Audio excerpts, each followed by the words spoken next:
नमस्कार दोस्तों, welcome my YouTube channel maths अड्डा के इस प्लेटफॉर्म पर सभी प्यारे बच्चों का एक बार फिर से बहुत बहुत स्वागत है। उम्मीद यही की जाती है आप सभी बहुत अच्छे होंगे, खुशहाल होंगे और सभी प्यारे बच्चों को राधे राधे, नमस्कार, जय सिया राम, जय महाकाल। अपने प्यारे बच्चों के लिए मैथ्स अड्डा सुपर 10 क्वेश्चन सीरीज में बहुत ही इंपॉर्टेंट टॉपिक लेकर आया है जो होने वाला है लाभ हानि। और दोस्तों प्रॉफिट लॉस पर टॉप 10 क्वेश्चन करने वाले हैं, ऐसे क्वेश्चन जो बार बार आपके सामने रिपीटिशन में रहते हैं। तो भाई इस टॉपिक के सबसे तगड़े सवाल होने वाले हैं और ऐसे पढ़ाया जाएगा, ऐसे समझाया जाएगा कि ये सवाल सीधे आपके दिमाग में छपेंगे। और दोस्तों ये सवाल RPF, NTPC, group D, other railway exam, आने वाले बहुत सारे आपके एग्ज़ाम हैं जिनमें ये क्वेश्चन बहुत ही इंपॉर्टेंट होंगे। तो भाई अच्छे से देखना, लास्ट तक बने रहना। लास्ट में आपके लिए होमवर्क में एक क्वेश्चन रखा जाएगा। और भाई इससे पहले मैंने आपको प्रतिशत पर, समय दूरी पर, ट्रेन पर, नाव धारा पर, भाई आपको अनुपात पर, मिश्रण पर 10-10 बेस्ट क्वेश्चन कराए हैं। यदि वो आपको देखने हैं तो आप उन्हें हमारे चैनल पर जाकर देख सकते हैं। उनका लिंक भाई मैं आपको डिस्क्रिप्शन बॉक्स में दूंगा, तो सीधे हमारे चैनल पर उन पार्टों को जरूर देखना। और भाई उससे पहले मैंने आपको क्षेत्रफल 2D पर 50 पार्ट कराए हैं और मैंने 3D आयतन पर आपको 40 पार्ट कराए हैं। यदि आपको क्षेत्रफल और आयतन समझना है तो वो 50 और 40 पार्ट आप जाकर देख सकते हो। तो दोस्तों बहुत ही अच्छे मैटर से बनाए गए हैं, बहुत ही अच्छे कंटेंट के साथ बनाए गए हैं। यदि आप देखोगे तो समझोगे। और जो साथी नए हैं भाई, चैनल को सब्सक्राइब करके बेल आइकन को प्रेस कर लेना ताकि सुपर 10 क्वेश्चन सीरीज की प्रत्येक वीडियो का नोटिफिकेशन आपको मिल सके। अब दोस्तों बिना टाइम वेस्ट करें स्टार्ट करते हैं आज के टॉप 10 क्वेश्चन। आइए आज की क्लास का पहला क्वेश्चन आप पढ़ सकते हो बच्चों, आपके सामने है। अमन एक वस्तु को 15% की हानि पर बेचता है। यदि वह 13-20 रुपए अधिक में बेचता तो उसे 9% का लाभ होता। 20% लाभ कमाने के लिए वस्तु को कितने में बेचना पड़ेगा? तो यहाँ पर क्वेश्चन देख सकते हो, पहले वस्तु पर उसे 15% की हानि होती है, लेकिन वह 13-20 रुपए अधिक में बेचता है तो उसे 9% का लाभ होता है। तो भाई पहले 15% की हानि होती है और फिर 9% का लाभ होता है। तो यहाँ पर समझने लायक बात होगी कि जो कॉस्ट प्राइस होता है, क्रय मूल्य होता है, लागत मूल्य होता है, वो रहता है अपने आप में 100।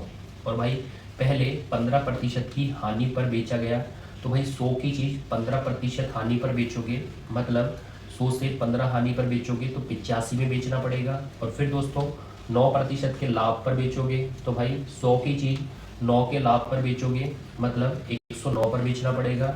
अब यहाँ पर देख सकते हो कि आपका जो सेलिंग प्राइस है पहले 85 था, बाद में 109 है। तो भाई आपका जो सेलिंग प्राइस अधिक हुआ है वो पहले चेक करिए। तो आपका सेलिंग प्राइस 85 से 109, तो वो अधिक हुआ है 24, लेकिन रुपए में सेलिंग प्राइस 13-20 रुपए अधिक किया गया, देख सकते हो। तो भाई रेशियो में 24 अधिक है लेकिन रुपए में 13-20 अधिक है। अब आपसे पूछा गया है कि उसे 20% लाभ कमाने के लिए वस्तु को कितने में बेचना पड़ेगा। तो भाई 20% का यदि लाभ कमाना है तो देख सकते हो 100 रुपये हमारी वस्तु की लागत है। यदि 20% लाभ कमाना है तो 100 की वस्तु कितने में बेचनी पड़ेगी? तो 100 की वस्तु 120 में बेचनी पड़ेगी। तो भाई ये सेलिंग प्राइस, ये वाला सेलिंग प्राइस हमसे पूछा गया है कि 20% लाभ कमाना है, मतलब 100 की चीज़ 120 में बेचनी पड़ेगी, मतलब ये सेलिंग प्राइस हमको बताना है 120%। अब यहाँ देख सकते हो जो आपको 13-20 दिया है वो 24 यूनिट 24 रेशियो के बराबर है। जैसे ही आप 24 से डिवाइड करोगे तो आपको 1 अनुपात के बराबर 1 यूनिट के बराबर मान मिलेगा। और दोस्तों आपसे पूछा गया है कि 120 यूनिट के बराबर क्या होगा, और जैसे ही 120 यूनिट से गुणा मारोगे तो आपको प्राप्त हो जाएगा ये वाला सेलिंग प्राइस जो आपसे पूछा गया है। भाई कटिंग करिए, कैलकुलेशन में देखिए, भाई 12 से कट करा 10 आएगा, 12 से कट किया 2 आएगा, 2 से उड़ाइए तो 660 आएगा, और 660 का बेटा 10 में गुणा तो ये हो जाएगा 6600। तो भाई कितने में बेचना पड़ेगा? ये पहले वाला ऑप्शन आंसर है हमारा। सेकंड क्वेश्चन स्क्रीन पर है भाई, रीडिंग करिए। आपको दिया है एक दुकानदार अपनी वस्तु के लागत मूल्य से कितने प्रतिशत अधिक अंकित करे ताकि वह 19% की छूट देता है, लेकिन फिर भी उसे 8% का लाभ होता है। तो यहाँ पर देखना दोस्तों, आपको बोला गया है 19% की छूट देता है। अब पहली बात, जो छूट होती है वो होती है एमआरपी पर, कि एमआरपी पर वह 19% की छूट देता है। अब भाई 19% की छूट देगा, इसका मतलब हो गया एमआरपी हमारा 100 था और 19% की उस पर छूट मिल गई तो उसे 81 में सेल करेगा, क्योंकि छूट बट्टे में एमआरपी शो होता है और भाई छूट बट्टा होता है एक प्रकार की कमी, और जैसे ही कमी करोगे तो आप एमआरपी से सेलिंग प्राइस पर पहुंच जाओगे। अब यहाँ पर समझने लायक बात होगी कि भाई छूट में 100 कौन होता है, एमआरपी, और भाई 19% की छूट पर बेचा गया, 100 से 19 की छूट लोगे, 19 की कमी लोगे, मतलब 81% में बेचा जाएगा। अब दोस्तों फिर बोला गया है लेकिन फिर भी उसे 8% का लाभ होता है। अब भाई यहाँ पर लाभ की बात हुई है। अब भाई लाभ में हमेशा कॉस्ट प्राइस 100 होता है, तो भाई लाभ देख सकते हो 8% हुआ है, तो लाभ में कॉस्ट प्राइस 100 होता है और 8% का लाभ हुआ है, तो 8% का लाभ हुआ है, 100 की वस्तु 108 में बेची गई है। अब यहाँ पर देख सकते हो दोस्तों, दोनों तरफ से हमेशा सेलिंग प्राइस कॉमन आता है, तो देख सकते हो 19% छूट मतलब 81% में बेचा गया, 8% का लाभ मतलब 108% में बेचा गया। अब यहाँ जो आपसे पूछा गया है आप देख सकते हो, आपको बोला है लागत मूल्य से अंकित मूल्य कितने प्रतिशत अधिक है, तो लागत मूल्य मतलब कॉस्ट प्राइस और अंकित मूल्य मतलब एमआरपी, तो हमें कॉस्ट प्राइस और एमआरपी में अनुपात बनाना है। तो दोस्तों यहाँ पर देख सकते हो, आप इस कॉमन सेलिंग प्राइस को छोड़ सकते हो, तो भाई जैसे आप क्रॉस करके रेशियो बनाते हो, तो भाई ये कॉस्ट प्राइस का बनेगा, ये सेलिंग प्राइस का बनेगा, ये एमआरपी का बनेगा, जिसमें आप देख सकते हो आप सेलिंग प्राइस को छोड़ सकते हो क्योंकि हमें कॉस्ट प्राइस और एमआरपी अंकित मूल्य लेना है। तो भाई ये मल्टीपल करिए 100 का 81 से, तो ये बनेगा कॉस्ट प्राइस का रेशियो। फिर दोस्तों ये मल्टीपल करिए भाई 108 का 100 से, तो ये बनेगा एमआरपी का रेशियो। अब दोस्तों दोनों में अनुपात बना सकते हो लागत मूल्य और अंकित मूल्य में, तो यहाँ पर देखिए 100 से 100 कैंसिल हो जाएगा।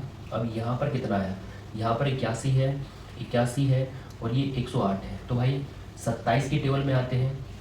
यदि 27 की टेबल से कट नहीं करना तो आप इन्हें 9 से कट कर सकते हो और 9 से कट करके फिर 3 से कट कर सकते हो, लेकिन 27 से ये 3 बार में और 27 से ये 4 बार में जाएगा। अब दोस्तों आपसे बोला है लागत मूल्य से, तो भाई लागत मूल्य से मतलब 3 से अंकित मूल्य मतलब 4 कितना अधिक है, भाई 3 से 4 कितना अधिक है, तो आप खुद ही बोल सकते हो 1 अधिक है। और किससे कंपैरिजन की गई है, लागत मूल्य से, जिसके साथ से लगता है उसे नीचे रखा जाता है और निकाल दो प्रतिशत भाई, तो कितने प्रतिशत आएगा 1/3, 33 सही 1/3%, ये आंसर होगा भाई। तीसरे क्वेश्चन पर बढ़िए बच्चों, तीसरा क्वेश्चन आपके सामने है। आपको दिया है एक विक्रेता ने कुछ सामान 1280 रुपये में खरीदा और 1/3 को 15% की हानि पर बेच दिया, शेष को कितने प्रतिशत पर बेचा जाना चाहिए ताकि उसे कुल 15% का लाभ हो। अब दोस्तों इस प्रकार के जब भी क्वेश्चन आते हैं तो आपको हमेशा ध्यान रखना है कि आपको इस रुपए का यूज़ कभी नहीं करना। और फिर रही बात इस क्वेश्चन की पहचान क्या होगी, तो देखिए आपको 2 भाग या 3 भाग में पहले बोला जाएगा और फिर कुल पर भी लाभ या हानि प्रतिशत बोला जाता है। और दोस्तों लाभ आपको हमेशा प्लस में लेना है, ध्यान रखना, और हानि आपको माइनस में लेनी है, इतना ध्यान रखना। कभी आप सिर्फ डाटा रख दो और लाभ हानि पे ध्यान ना दो, तो लाभ भाई प्लस में लेना है और हानि आपको माइनस में लेना है। तो यहाँ पर देखिए आपको भाग कैसे बोले गए हैं, पहले बोला गया है 1/3 भाग, 1/3 भाग को 15% की हानि, तो भाई 15% की हानि आपको माइनस में लेनी है, तो यहाँ पर -15 रख सकते हो। और फिर है शेष को कितने प्रतिशत लाभ पर बेचा जाना चाहिए, तो भाई 1/3 के बाद शेष क्या बचेगा, शेष बचेगा 2/3, मतलब 2/3 को कितने प्रतिशत लाभ पर बेचा जाना चाहिए, तो ये हमसे पूछा है, इसको x मानते हैं और बोला है लाभ पर, तो भाई लाभ आप प्लस में लोगे, यहाँ पर देख सकते हो।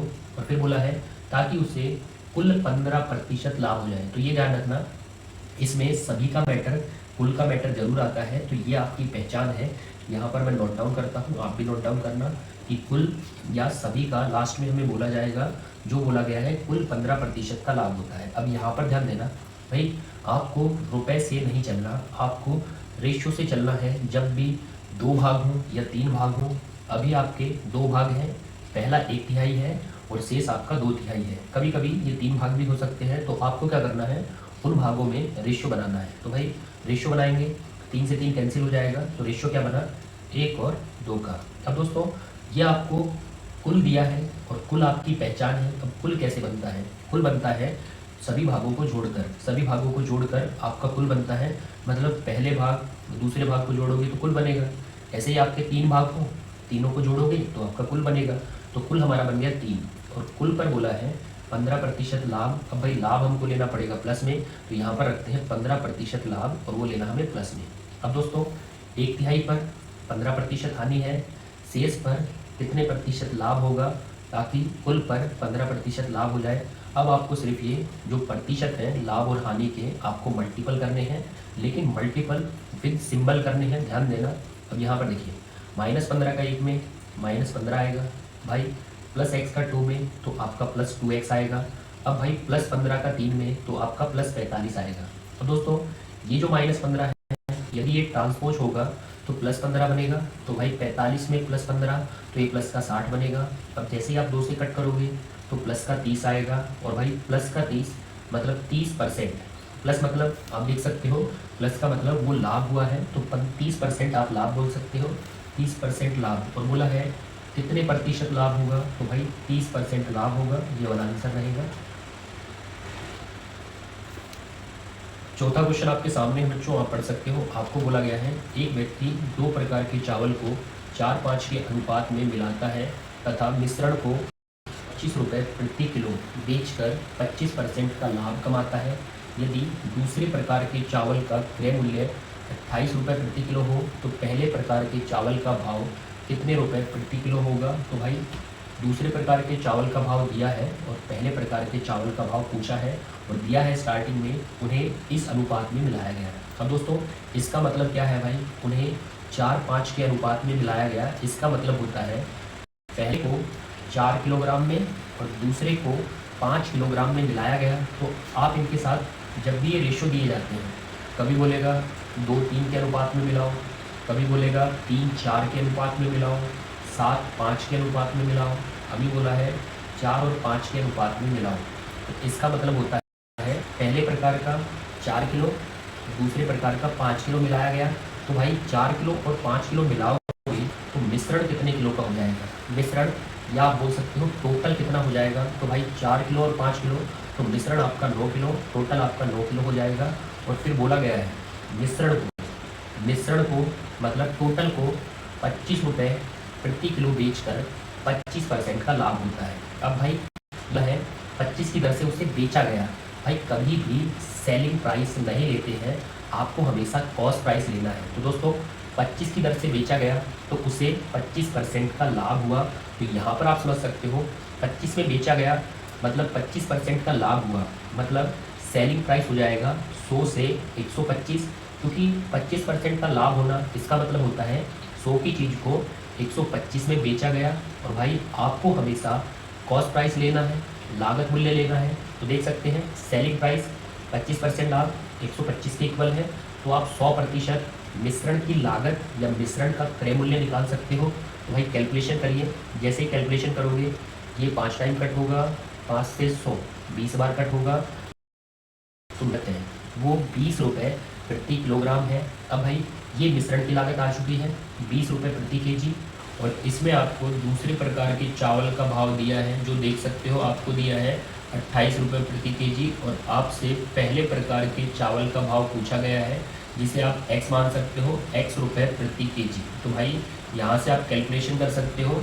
जैसे पीछे देख सकते हो आपने क्या किया था, रेशो के साथ आपने लाभ और हानि को गुणा करके कैलकुलेशन करके बता दिया था कि शेष को कितने प्रतिशत लाभ पर बेचा गया। अब दोस्तों सेम तरीका आपको रेशो के साथ भाव को गुणा करना है।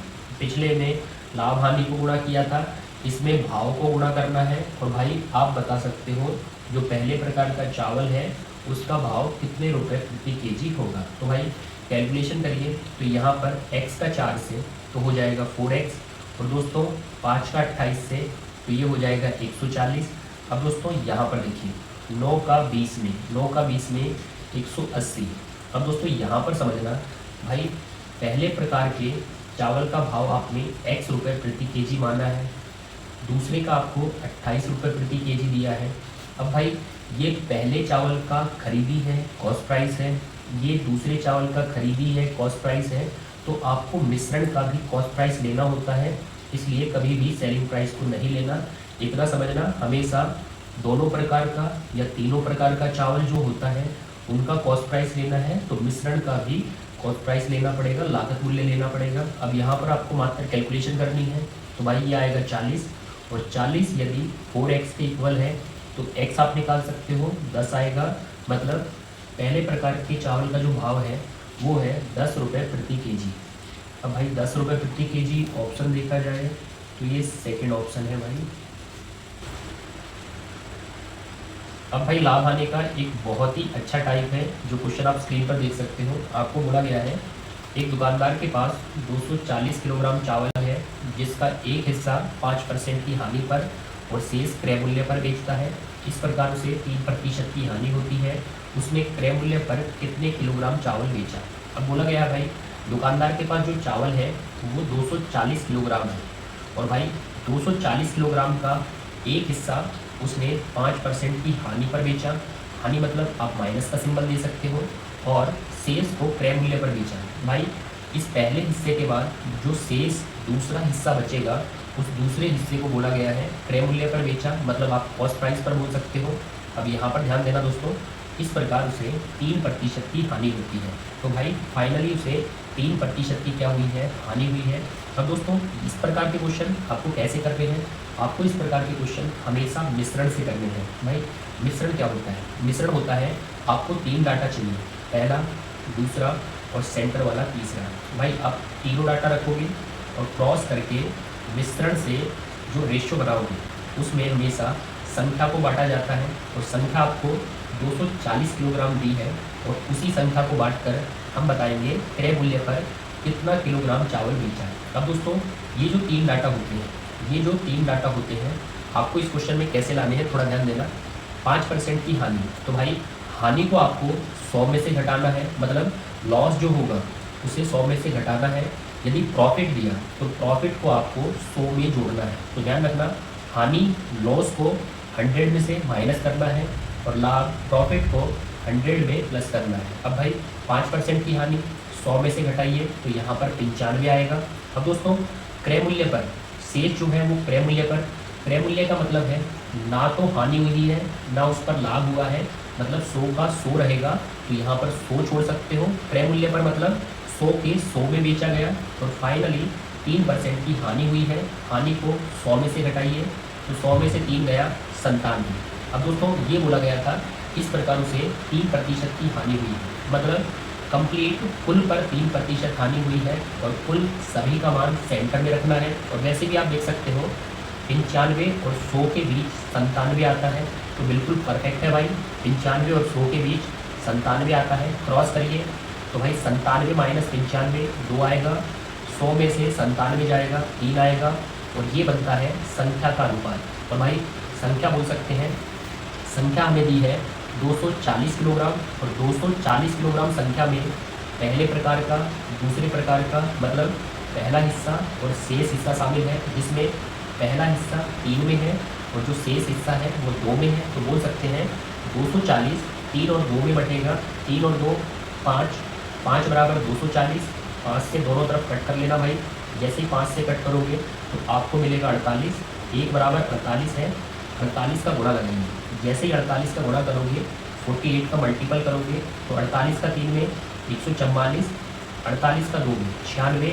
अब यहाँ देखिए जो 5% हानि हुई थी उस पर 144 किलोग्राम चावल, और जो क्रय मूल्य पर बेचा था वो है 96 किलोग्राम चावल।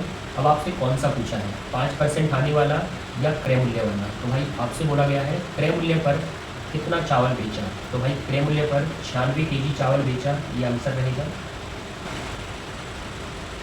अब लाभ हानि का एक मस्त और ज़बरदस्त क्वेश्चन आपके सामने है, और इस प्रकार का क्वेश्चन कैसे आपको सॉल्व करना है उस तरीके को देखिए। दोस्तों आपको क्वेश्चन इस प्रकार से हैंडल करना है, इस प्रकार से सॉल्व करना है कि रीडिंग के साथ साथ आपका पेन चलना चाहिए। जब भी ऐसे क्वेश्चन आते हैं तो रीड करो और आपका पेन चलना चाहिए। आपको बोला है एक लड़के ने 2 घड़ी खरीदी, मतलब पहली और दूसरी उसने खरीदी, और फिर बोला है प्रत्येक घड़ी को 15,000 रुपये में बेच दिया। अब भाई 2 घड़ी खरीदी है तो खरीदी मतलब हम कॉस्ट प्राइस लिख सकते हैं, और फिर बोला है प्रत्येक को 15,000 में बेच दिया। इसका मतलब हो गया पहले को भी 15,000 में बेचा और दूसरी को भी 15,000 में बेचा।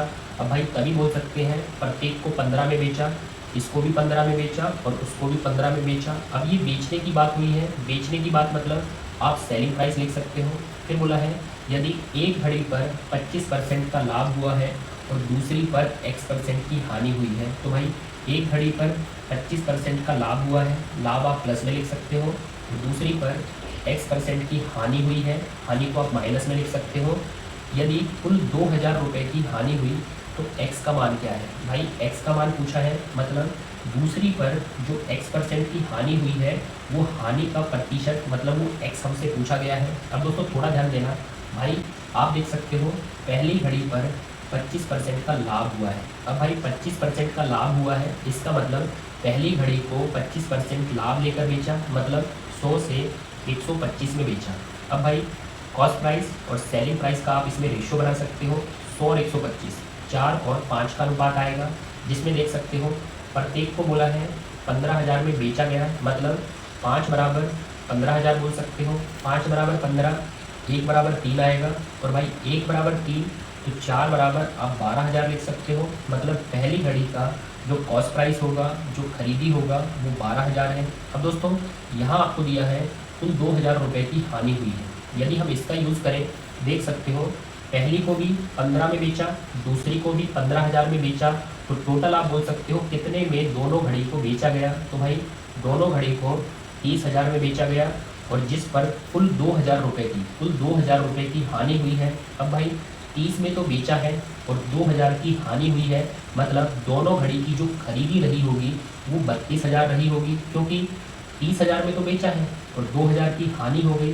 तो 30 में बेचकर यदि 2,000 की हानि कोई खाता है तो इसका मतलब होता है उसने 32 में खरीदा होगा और 30 में बेचा होगा, तभी आप बोल सकते हो 2,000 की क्या हुई है, हानि हुई है। अब यहाँ पर आप देख सकते हो भाई दोनों घड़ी का खरीदी आपको मिल चुका है, जो आ चुका है 32,000, जिसमें से पहली घड़ी का खरीदी आप देख सकते हो 12,000 है। भाई टोटल दोनों का खरीदी 32,000 है, जिसमें से पहली घड़ी का खरीदी 12,000 है। तो भाई उसको यदि आप हटाओगे तो दूसरी की जो खरीदी है, दूसरी का जो कॉस्ट प्राइस है वो आपको मिल जाएगा, जो आएगा 20,000। 32,000 में से 12,000 हटाओगे तो दूसरी का कॉस्ट प्राइस, दूसरी की खरीदी 20,000 है। अब आप देख सकते हो दूसरी का हानि प्रतिशत पूछा गया है, और भाई दूसरी का जो कॉस्ट प्राइस है वो आपका 20,000 है, और दूसरी का जो सेलिंग प्राइस है वो आपका 15,000 है।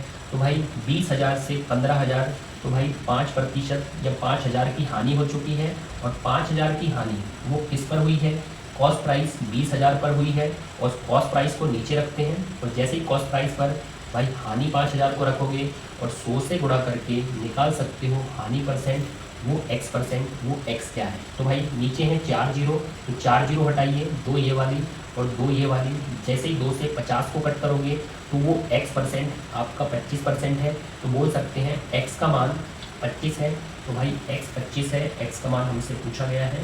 ये तीसरा ऑप्शन हमारा साथी है भाई।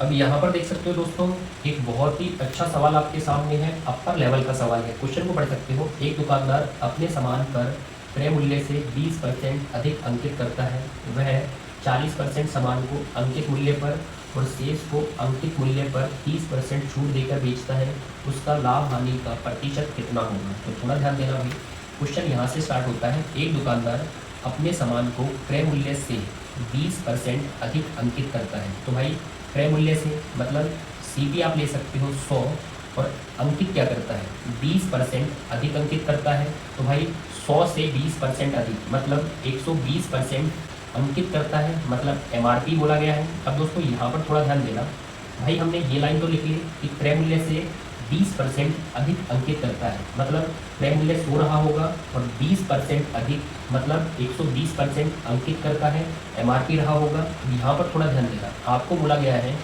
40% सामान को अंकित मूल्य पर और शेष को अंकित मूल्य पर 30% की छूट देकर बेचता है।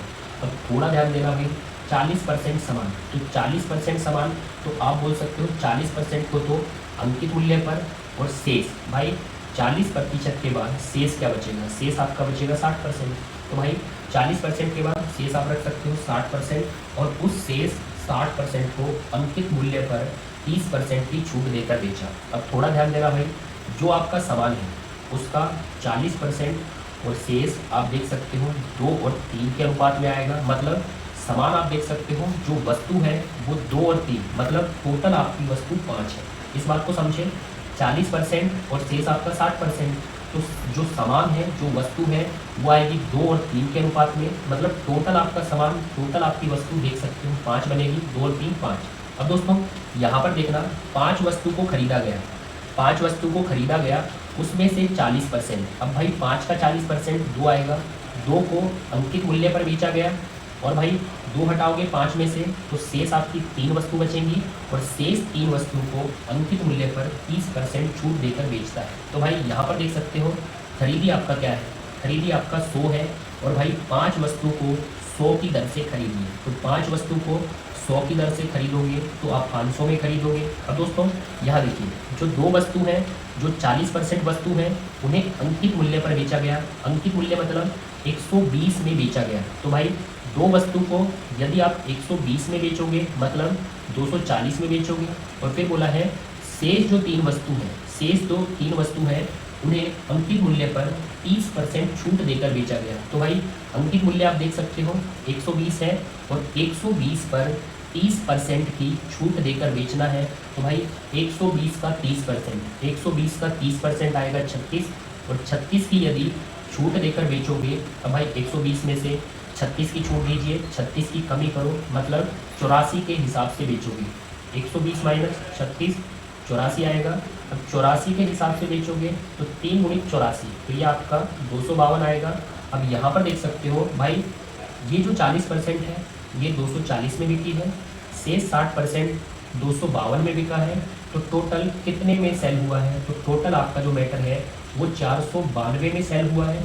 और भाई अब आप देख सकते हो कॉस्ट प्राइस भी है और आपके पास सेलिंग प्राइस भी है, तो आप निकाल सकते हो लाभ या हानि प्रतिशत। तो भाई 500 की वस्तु 492 में सेल हुई है, तो आप बोल सकते हो 8 की हानि हो गई। और किस पर होती है भाई? कॉस्ट प्राइस 500 पर होगी। तो भाई 8 की हानि कॉस्ट प्राइस पर करनी है, और हानि प्रतिशत, प्रतिशत के लिए 100 से गुणा। भाई ये 2 जीरो आपकी कैंसिल हो जाएंगी, और 8/5, भाई 8/5, 8 में 5 का भाग देना, 1.6% हानि आएगा, 1.6% हानि। ये वाला ऑप्शन आपका आंसर है भाई। अब इस सवाल को पढ़िए बच्चों, बहुत ही अच्छा सवाल है। इसमें जो कंफ्यूजन होती है वो आज खत्म करते हैं। यहाँ पर देखिए, आपको बोला है एक व्यापारी का दावा है वह 48 रुपये प्रति किलोग्राम की दर पर चीनी बेच रहा है, जिसका मूल्य उसे 50 रुपये प्रति किलोग्राम पड़ता है। तो भाई बोला है जिसका मूल्य उसे 50 रुपये प्रति किलोग्राम पड़ता है, मतलब उसकी खरीदी 50 रुपये प्रति किलोग्राम है, और वह दावा करता है 48 रुपये प्रति किलोग्राम की दर पर चीनी बेच रहा है। बेच रहा है मतलब सेलिंग प्राइस उसका 48 है। अब भाई ये तो हो गया खरीदी, और ये हो गया उसका बेचना, सेलिंग प्राइस। अब बोला है लेकिन वह 1000 ग्राम के स्थान पर 900 ग्राम तोलता है, उसका लाभ का अनुमानित प्रतिशत कितना है? तो भाई फाइनली उसका अप्रॉक्स में प्रॉफिट परसेंट हमें बताना है। तो यहाँ पर देखना, आपको बोला है 1000 ग्राम के स्थान पर 900 ग्राम तोलता है। तो भाई यहाँ पर 2 डाटा है, एक तो है आपका 1000 और दूसरा है आपका 900। तो थोड़ा सोचने वाली बात है, थोड़ा मुझे ये बताना कि भाई वो 1000 के स्थान पर 900 ग्राम तोलेगा, मतलब धोखाधड़ी करेगा, प्योर चीटिंग करेगा। तो इसमें मुझे ये बताओ, यदि वो चीटिंग करता है तो वो लाभ कमाएगा या हानि कमाएगा? तो भाई सीधी सी बात है, जब वो चीटिंग करेगा तो वो हमेशा लाभ कमाएगा, और लाभ जब कमाता है, लाभ जब कमाता है तो इसका मतलब होता है कम में खरीद कर अधिक में बेचेगा, कम में खरीद कर अधिक में बेचेगा। तो कम में खरीदा मतलब सीपी आपका यहाँ 900 रहेगा, अधिक में बेचा मतलब यहाँ पर आपका एसपी बड़ा रहेगा। तो भाई 900 उसका कॉस्ट प्राइस में काउंट होगा, और 1000 उसका सेलिंग प्राइस में काउंट होगा। अब यहाँ पर दोस्तों हमेशा ध्यान देना, छोटा आपको सीपी में रखना है और बड़ा आपको एसपी में रखना है। और भाई इस प्रकार आपके 2 तो सीपी हो जाएंगे, और इस प्रकार 2 आपके एसपी हो जाएंगे। और भाई 2 सीपी और 2 एसपी, और कभी कभी तो ऐसा होगा कि 3 आपके सीपी हो गए और 3 आपके एसपी हो गए। जब भी ऐसा मैटर आता है कि सीपी आपके 2-3 है, एसपी भी आपके 2 या 3 है, तो आपको क्या करना है? लेफ्ट टू लेफ्ट मल्टीपल करना है, राइट टू राइट मल्टीपल करना है। तो आपको मिलेगा सीपी और एसपी कॉस्ट प्राइस और सेलिंग प्राइस में रेशियो। तो भाई कॉस्ट प्राइस 50 का 900 में गुणा होगा, और भाई सेलिंग प्राइस 48 का 1000 में गुणा होगा। अब भाई मस्त तरीके से रेशियो बनाइए, 3 जीरो है भाई, तो 3 जीरो ये हट गई। अब दोस्तों आप 3 से भी कट कर सकते हो, लेकिन ये 45 और ये भाई 48। अब फाइनली आप 3 से अब कट कर दो कि 15 और 16 का अनुपात बनेगा कॉस्ट प्राइस लागत मूल्य, सेलिंग प्राइस विक्रय मूल्य। अब दोस्तों यहाँ पर सेलिंग प्राइस और कॉस्ट प्राइस का रेशियो मिल चुका है, जिसमें कॉस्ट प्राइस लागत मूल्य 15 है और आपका सेलिंग प्राइस आपका जो विक्रय मूल्य है वो 16 है। तो भाई सीधी बात है, 15 की चीज़ 16 में सेल हो रही है, तो सीधी बात है 1 का लाभ हो रहा है किस पर, 15 सीपी पर। तो उसे नीचे रखिए, क्रय मूल्य को नीचे रखकर बता सकते हो उसका अनुमानित लाभ प्रतिशत क्या होगा। तो 100 से गुणा करिए और भाई कैलकुलेशन करोगे, 5 से उड़ाइए, 5 से कट करोगे 20, 5 से कट करोगे तो यहाँ पर 3 और भाई 20/3, तो ये आएगा 6 सही 2/3%। अब ये भाई 6 सही 2/3%, इसको समझिए, यदि आप 2 में 3 का भाग दोगे तो आपका आएगा 6 ऐसा प्रतिशत चलता रहेगा, जिसे लगभग में आप लिख सकते हो 6.7%। तो भाई ये वाला ऑप्शन आंसर रहेगा। आज का नवा क्वेश्चन आपके सामने है बच्चों, स्क्रीन पर देख सकते हो। एक बहुत ही अच्छे लेवल का क्वेश्चन है और ये क्वेश्चन भी आपको बड़ी प्रॉब्लम में डालता है। अब दोस्तों इस क्वेश्चन का मैं इतना साफ मेथड बताऊंगा कि आपको इस प्रकार के क्वेश्चन में कभी दिक्कत नहीं आएगी। तो यहाँ पर देखिए, आपको बोला है एक आदमी ने कुछ संतरे 1 रुपये में 5 संतरे की दर से, समान संतरे 1 रुपये में 4 संतरे की दर से खरीदे। अब भाई खरीदे हैं मतलब ये कॉस्ट प्राइस की बात हुई है, और पहली खरीद आपको दी है। पहली खरीद क्या दी है आपको, 1 रुपये में 5 संतरे की दर से संतरे खरीदता है, और फिर बोला है समान संतरे, मतलब उतने ही संतरे हम बोल सकते हैं, उतने ही संतरे 1 रुपये में 4 संतरे की दर से खरीदे हैं। तो भाई ये भी कॉस्ट है, कॉस्ट प्राइस, तो ये हमारा सेकंड कॉस्ट प्राइस रहेगा। अब थोड़ा ध्यान देना भाई, उसने बोला है समान संतरे, तो भाई समान संतरे का मतलब है पहले उसने 5 संतरे की दर से खरीदे हैं, फिर उसने 4 संतरे की दर से खरीदे हैं। तो 5 संतरे और 4 संतरे ये तो समान नहीं होता, लेकिन हमें तो समान बोला गया है। अब भाई समान करना पड़ेगा और हमेशा समान एलसीएम से करना है, मतलब एलसीएम आप लोगे 5 और 4 संतरों का वस्तु का एलसीएम आपको लेना है। तो भाई 5 संतरे हैं और 4 संतरे हैं, मतलब 5 वस्तु और 4 वस्तु का आपको एलसीएम लेना है। तो 5 और 4 का एलसीएम 20 आएगा। अब दोस्तों आप बोल सकते हो उसने पहले भी 20 संतरे खरीदे, फिर समान संतरे मतलब उतने ही संतरे फिर से 20 संतरे खरीदे, तो लैंग्वेज बिल्कुल परफेक्ट है। लेकिन दोस्तों अब उसने बोला है उसने सभी संतरे 2 रुपये में 9 संतरे की दर से बेच दिए। अब थोड़ा ध्यान देना भाई, 2 रुपये में 9 संतरे की दर से उसने क्या करे, बेच दिए, सेल कर दिए। अब दोस्तों यहाँ पर थोड़ा ध्यान देना भाई, 2 रुपये में 9 की दर से, मतलब प्रत्येक 9 संतरे 2 रुपये में, फिर 9 संतरे 2 रुपये में, फिर 9 संतरे 2 रुपये में। इसका मतलब हो गया उसने 9 संतरे के पीआरटी बनाई है, या 9 संतरे का जुड्डा बनाया है, और फिर वो 9 संतरे का प्रत्येक जुड्डा उसने 2 रुपये में बेचा है, सेल किया है। अब दोस्तों थोड़ा ध्यान देना भाई, यहाँ पर पहले उसने 20 खरीदे, फिर उसने 20 खरीदे, तो यहाँ पर टोटल कितने खरीदे, तो यहाँ पर आप बोल सकते हो टोटल उसने 40 खरीदे हैं। लेकिन दोस्तों थोड़ा ध्यान देना भाई, 9 के जुड्डे बनाने हैं, 9 की पीआरटी बनानी है, 9 फिर 18 से 2 बार जुड्डे बन सकते हैं, 27 से 3 जुड्डे बन सकते हैं, 36 से 4 बन सकते हैं, 45 से 5 जुड्डे बन सकते हैं, और फिर प्रत्येक जुड्डा उसने 2 रुपये में बेचा है। अब दोस्तों आप बोल सकते हो जो टोटल संतरे बनेंगे, जो टोटल वस्तु बनेगी वो 9 के पहाड़े में आनी चाहिए, ताकि उनके जुड्डे बनाए जा सकें और 2 रुपये में प्रत्येक जुड्डे को सेल किया जा सके। तो बोल सकते हैं 9 के पहाड़े में हमारी टोटल वस्तु आनी चाहिए। तो क्यों ना हम 9 से गुणा कर लेते हैं, ताकि 9 से गुणा करेंगे तो जो टोटल संतरे हैं वो हमारे 9 के पहाड़े में जाएंगे। तो भाई पहले उसने 180 संतरे खरीदे, फिर समान संतरे, फिर से 180 संतरे खरीदे, और दोस्तों 180 खरीदे, फिर समान संतरे 180 खरीदे, तो टोटल उसने 360 संतरे खरीदे हैं। अब दोस्तों यहाँ थोड़ा ध्यान देना भाई, इस मैटर को आप हटा सकते हो, इस मैटर को आप अब छोड़ दीजिए। पहले 180 संतरे खरीदे हैं, फिर 180 संतरे खरीदे हैं, और 180 टोटल 360 खरीदे हैं। अब थोड़ा ध्यान देना भाई, यहाँ पर बोला है 5 संतरे 1 रुपये में। अब भाई 5 संतरे 1 रुपये में खरीदे हैं, लेकिन हमने 5 के स्थान पर 180 खरीद ली है, तो बोल सकते हैं 5 से 180, तो जो संतरे हैं वो 36 गुना हो चुके हैं। कितने गुना हो चुके हैं? 36 गुना। अब भाई 5 खरीद रहा था 1 रुपये में, लेकिन हम 5 संतरे में हम 180 संतरे खरीदेंगे। संतरे 5 से 180 36 गुना है, और 36 गुना यदि संतरे खरीदे जाएंगे तो वहाँ भाई 36 गुना रुपये लगेगा। तो बोल सकते हैं 1 रुपये का 36 गुना, तो भाई 36 रुपये वहाँ पर लगेंगे। अब यहाँ पर आप बोल सकते हो भाई, इसको हटाते हैं नीचे वाले मीटर को, कि 4 से 180, तो भाई 4 से 180 कितने गुना संतरे खरीदे? तो बोल सकते हैं 45 गुना संतरे खरीदे, तो रुपए भी वहाँ 45 गुना लगेंगे।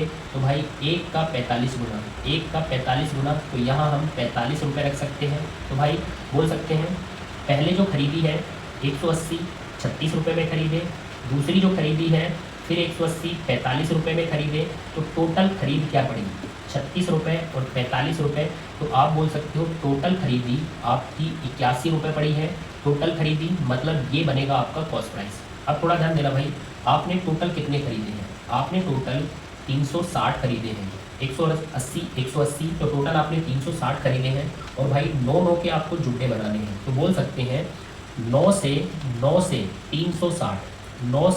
360 कितने गुना है भाई? बोल सकते हैं 9 का इसमें 360 में हम भाग देंगे तो हमें पता चलेगा ये 40 गुना है। तो बोल सकते हैं 360 में 9 के 40 पेयर बनेंगे, 40 जुड्डे बनेंगे, और एक जुड्डा 2 रुपये में बेचा गया, तो 40 जुड्डे भाई 80 रुपये में बेचे जाएंगे। आप इसको इस प्रकार से बोला करो, 9 से 360 40 गुना, तो वहाँ रुपए भी 40 गुना लगेंगे। 2 का 40 गुना मतलब 80 रुपये लगेगा, 80 रुपये में सेल होगा। अब दोस्तों यहाँ देख सकते हो आपके पास सेलिंग प्राइस टोटल आ चुका है कि 360 कितने में सेल होंगे? भाई 80 रुपये में सेल होंगे। और खरीदे कितने में थे?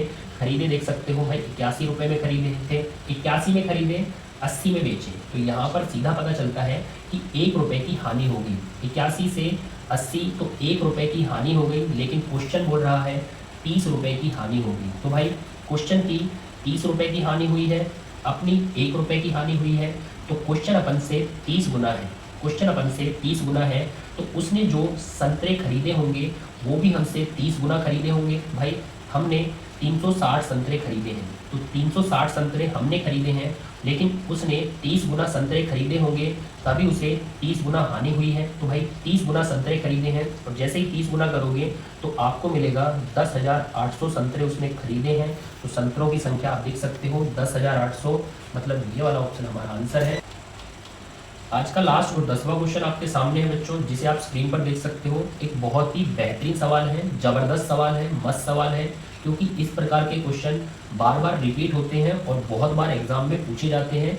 यदि आपको इन क्वेश्चनों की थीम नहीं पता तो कहीं ना कहीं भाई आपको हानि होगी, लॉस ही होगा, वहाँ लाभ नहीं हो सकता। तो यदि आपको लाभ चाहिए तो इन क्वेश्चनों की थीम को अच्छे से समझिए, फिर आपका जो होमवर्क का क्वेश्चन रहेगा वो इसी के आधार पर रहेगा। तो पहले इस क्वेश्चन को समझिए, रीडिंग स्टार्ट करिए। आपको दिया है किसी वस्तु को 423 रुपये में बेचने पर उसी वस्तु को समान दर से 743 रुपये में बेचने पर प्राप्त लाभ से 60% की हानि है। उस वस्तु का क्रय मूल्य क्या होगा, कॉस्ट प्राइस क्या होगा? आपसे सीपी पूछा जाता है, तो भाई आप क्वेश्चन मार्क कर सकते हो। अब यहाँ पर ध्यान दीजिए, आपको बोला है किसी वस्तु को 423 रुपये में बेचने पर, फिर उसी वस्तु को 743 रुपये में बेचने पर, तो भाई आपको हमेशा 2 सेलिंग प्राइस दिए जाते हैं। एक सेलिंग प्राइस आपका छोटा रहता है और एक सेलिंग प्राइस आपका बड़ा रहता है। तो देख सकते हैं 423 छोटा सेलिंग प्राइस है और 743 बड़ा सेलिंग प्राइस है।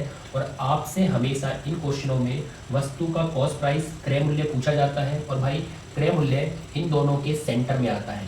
अब भाई सेंटर में क्यों आता है, उसका रीज़न रहता है, यहाँ पर देखिए, एक पर लाभ हुआ है और एक पर हानि हुई है। तो भाई लाभ हुआ है मतलब ज़्यादा में बेचा है, और हानि हुई है मतलब कम में बेचा है। तो हम बोल सकते हैं जहाँ आपका बड़ा सेलिंग प्राइस रहेगा उस तरफ लाभ होगा क्योंकि ज़्यादा में बेचा है, और जहाँ आपका छोटा सेलिंग प्राइस रहेगा उस तरफ हानि होगी, लॉस होगा, क्योंकि कम में बेचा है, छोटे में बेचा है। तो दोस्तों आपको यहाँ पर क्या करना है, ध्यान देना भाई, आपको दोनों सेलिंग प्राइस रखने हैं और बीच में आपको सीपी को रखना है, और बड़े की तरफ आपको हमेशा प्रॉफिट को मार्क करना है और छोटे की तरफ आपको लॉस को मार्क करना है। अब बोला क्या गया है यहाँ पर देखना, हानि और लाभ के बारे में बोला गया है। लाभ से 60% की हानि है। तो भाई थोड़ा ध्यान देना, लाभ से मतलब प्रॉफिट से 60% की हानि है। तो भाई 60% को आप रख सकते हो 60%, 3/5 की क्या है, हानि है, लॉस है। अब हमेशा ध्यान देना भाई, जिसके साथ ये का से लगता है, जिसके साथ ये का से लगता है उसका रेशो हमेशा नीचे वाला होता है। मतलब लाभ प्रॉफिट का रेशो 5 है और दूसरे का रेशो ऊपर वाला होता है, मतलब हानि का रेशो 3 है। तो भाई जो प्रॉफिट का रेशो है वो 5 है और जो लॉस का रेशो है वो 3 है। अब थोड़ा ध्यान देना, आप इसको इस प्रकार से भी बना सकते हो भाई, यहाँ पर लाभ के साथ से लगा है तो लाभ को 100 ले सकते हो और हानि उसकी 60% है, मतलब हानि को 60% ले सकते हो। तो 100 और 60 में वही आपका 5:3 का अनुपात बनेगा। अब दोस्तों थोड़ा ध्यान देना, आपको हमेशा क्या करना है, आपको हमेशा इन रेशियो को ऐड करना है, इन रेशियो को ऐड करना है। तो 5 और 3 भाई 8। और दोस्तों हमेशा जो ये दो सेलिंग प्राइस दिए जाते हैं इनका आपको डिफरेंस लेना है। तो बोल सकते हैं 743 में से 423 को माइनस करिए और जैसे ही आप 743 में से 423 को माइनस करोगे तो आपको 320 मिलेगा। तो भाई रेशो को जोड़ना है और रुपीज़ का डिफरेंस लेना है। तो भाई 8 बराबर 320 मिलेगा। तो 8 बराबर 320 है तो 1 बराबर क्या है भाई, 8 से कट कर लेना, 1 बराबर 40 आएगा।